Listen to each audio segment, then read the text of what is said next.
네. 통일 브랜드에 대한 정의를 하려면 좀 포괄적인 개념으로 가야 될 것 같습니다. 기존에 이제 국가 브랜드라는 관점이 있는데 결국은 이제 2국가 체제를 1국가 체제로 간다라고 했을 때 우리가 통일 브랜드, 통일이라는 개념으로 많이 얘기를 하지만 통일 브랜드는 바로 하나된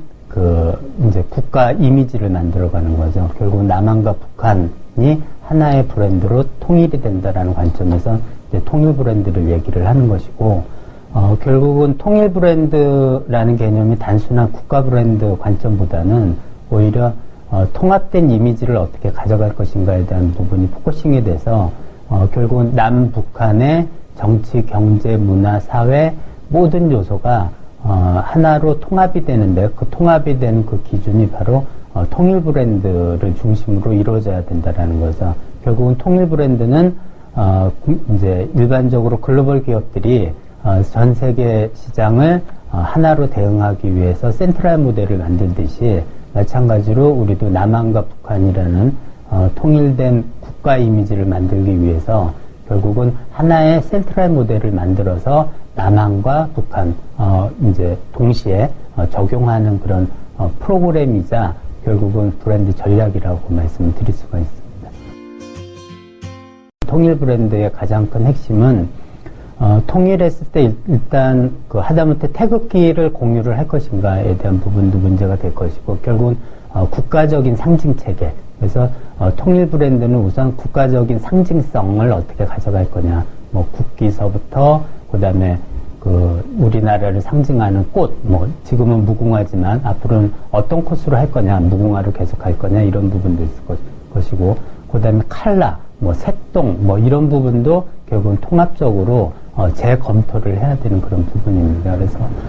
결국은 통일 브랜드가 설정이 돼야지만 그걸 중심으로 해서 상징적인 체계, 시각적인 시스템도 그렇고, 그다음에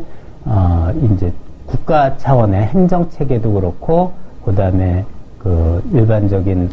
우리 사회 문화 전반적인 이미지를 어떻게 가져갈 것인가가 포커싱이 될 거고요. 그다음에 이제 통일 국가의 통일 브랜드는 어떤 퍼스널리티를 담아야 되느냐에 대한 부분도 같이 또 검토가 돼야 되고, 그다음에 앞으로 우리 통일 브랜드가 내세우는 부분이 예를 들어 서비스, 관광 이미지가 될 수도 있고요. 그 다음에 서비스일 수도 있고, 그 다음에 제품이, 이제 통일 국가를 상징하는, 통일 브랜드가 상징하는 제품이 뭐냐, 결국은 상징이 뭐냐, 그 다음에 국가 차원에서 전달하는 가치가 뭐냐, 지금은 현재,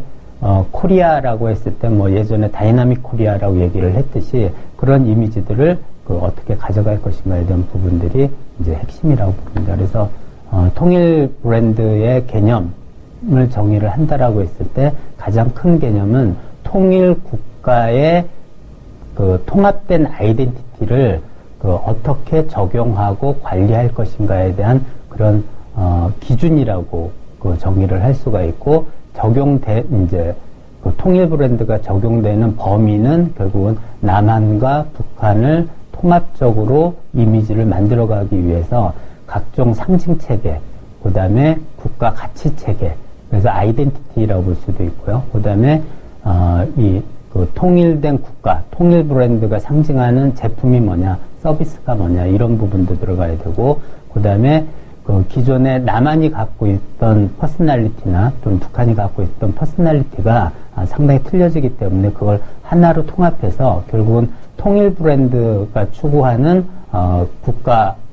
퍼스널리티는 어떤 개념인가에 대한 부분도 새롭게 정의를 해야 됩니다. 그래서 그 부분이 바로 통일 브랜드가 필요한 목적일 수도 있고, 그 다음에 통일 브랜드를 정의를 할 때 단순히 남한, 북한을 국가 이미지 차원에서 하나로 정하는 이름이다 이렇게 봐서는 안 되고, 통합적인 시각적인 아이덴티티, 그래서 통일 브랜드가 추구하는 시각 아이덴티티, 그 다음에 버벌 아이덴티티 이런 부분까지 통합적으로 정리되어야 되는 그런 개념이라고 봅니다.